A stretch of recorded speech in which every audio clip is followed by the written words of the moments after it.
Assalomu alaykum hurmatli eldoshlar. Yangibozor tuman aholisi 93.927 nafarni tashkil qiladi. Tuman aholisiga bitta ko'p tarmoqli markaziy poliklinika, bitta markaziy shifoxona, 3 ta oilaviy poliklinika, 4 ta oilaviy shifokorlik punkti hamda 13 ta mahalla tibbiyot punktlari xizmat ko'rsatadi.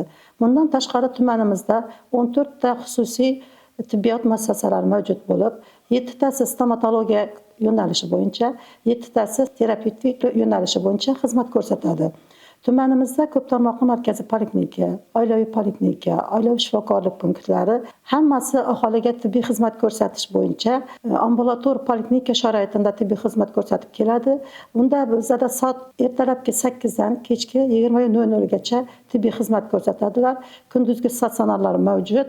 Bugungi kunda tumanimizda ko'p tarmoqli markaziy poliklinika, oilaviy poliklinika, oilaviy shifokorlik punktlari aholiga yanada sifatli tibbiy xizmat ko'rsatish maqsadida ambulator poliklinika muassasalarimiz soat ish vaqti soat 8 dan kechki 20:00 gacha qilib mo'ljallangan va bu bilan boshqari kunduzgi statsionarimiz ham xizmat ko'rsatib turibdi. Yangibozor tumanida barcha tibbiyot muassasalari 2025-yil 1-yanvardan boshlab DEMIT tizimiga o'tkazilgan. DEMIT tizimi bizda shunday tizim hisoblanadiki, oilaviy shifokorlik punktlari, oilaviy poliklinikalar bir-biri bilan bir chambarchas bog'langan holda ko'p tarmoqli markaziy poliklinikalar tor mutaxassislariga ham tuman tibbiyot birlashmalariga va viloyatlardagi barcha muassasalarga integratsiya qilingan. Bu DEMIT tizimida hozirgi eng qulay ishlardan birisi, tibbiyot xodimlariga eng qulay bo'lgan sharoitlardan birisi elektron poliklinikaga o'tganligimiz.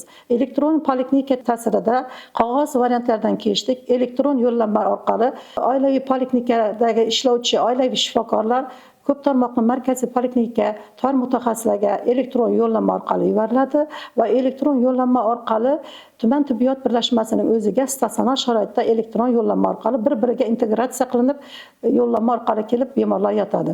Demak, elektron poliklinika va DEMIT tizimida ishlarimizni qisqacha mavzuni aytib o'tadigan bo'lsak, elektron poliklinika orqali elektron oilaviy shifokorlik punktlarida oilaviy poliklinikada ishlovchi oilaviy shifokorlar tomonidan yuborilgan elektron poliklinika orqali kelgan bemorlarimiz bepul davolanadi.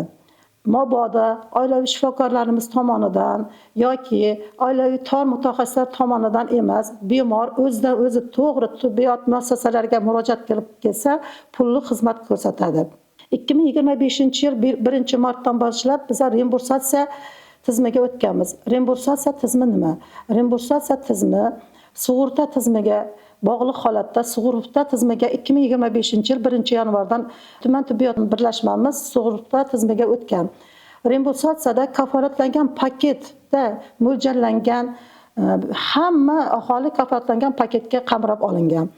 Bemor kafolatlangan paket orqali davolanish huquqiga ega va faqat bular yo'llanma orqali kelishi kerak.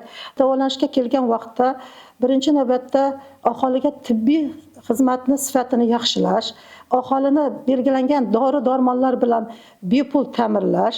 Bepul ta'minlashimiz uchun biz reimbursatsiya oilaviy shifokor o'zi elektron retsept orqali oilaviy poliklinikalar atrofida joylashgan yoki bo'lmasa ko'p tarmoqli markaziy poliklinika atrofida joylashgan aholiga yaqin bo'lgan aptekalar bilan davlat sug'urta tizimi shartnoma bitimi bitilgan. Shu shartnoma orqali oilaviy shifokor elektron retsept shu oilaviy aptekalarga chiqariladi va bularning pullari davlat sug'urta tizimi orqali to'lanib beriladi. Hozirgi kunda tuman tibbiyot birlashmasida qilinayotgan ishlar mavzusida hozirda qisqacha gaplashib o'tadigan bo'lsak, skrining tekshiruvlari amalga oshirilmoqda. Skrining tekshiruvlari 2 yoshdan 10 yoshgacha bo'lgan bolalar orasida gelmintoz tekshiruvlari, 3 yoshdan 18 yoshgacha bo'lgan bolalar orasida onkogematologik kasalliklarni aniqlash, 45 yoshdan 65 yoshgacha bo'lgan ayollarimiz orasida ko'krak bezi saratoni oldini olishga qaratilgan skrining tekshiruvlar, 35 yoshdan 55 yoshgacha bo'lgan ayollarimiz orasida bachadon bo'yni saratoni kasalliklarining oldini olishga qaratilgan skrining tekshiruvlar hamda 40 yoshdan oshgan aholimiz orasida endokrinologik kasalliklar, saharli diabet, bundan tashqari yurak qon tomir kasalliklariga bog'liq bo'lgan skrining tekshiruvlar o'tkazilib kelmoqda. Skrining tekshiruvlar natijasida kasalliklar aniqlansa, ularda ambulator sharoitda, statsionar sharoitda davolanish ishlari rejalashtirib davolanmoqda.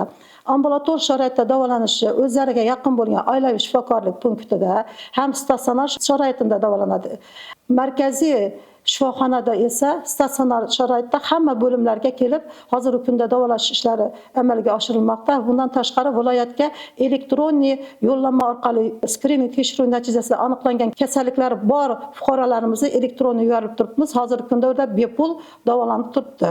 Bundan tashqari statsionar sharoitda davolanuvchi statsionar xizmatiga kirib o'tadigan bo'lsak, tuman tibbiyot markazida joylashgan shifoxonamiz 202 o'ringa mo'ljallangan. 202 o'rindan 20 o'rni xo'jalik hisobidagi tibbiy muassasa hisoblanadi. Reabilitatsiya bo'limi hisoblanadi. Ixtisoslashgan tibbiy yordamni tashkil qilish maqsadida terapiya bo'limimiz o'zining ichida endokrinik kasalliklarni davolash uchun, nevrologik kasalliklarni davolash uchun va kardiologik kasalliklarni davolash uchun o'rin koykalari ajratilgan bo'lib, mutaxassislar bilan ta'minlangan. Bundan tashqari tuman tibbiyot birlashmasining o'zida 80 o'rinli perinatal markaz tashkil qilingan. Bu 4 ta tumanga xizmat ko'rsatadi. Qo'shko'pir tumani, Shovot tumani, Gurlan tumani va Yangibozor tumanidagi homilador ayollarimizga va chaqaloqlarimizga tibbiy yordam ko'rsatadi. Perinatal markazimizda o'zi asbob uskunalar bilan to'liq jihozlangan, moddiy texnika bazasi yaratilgan.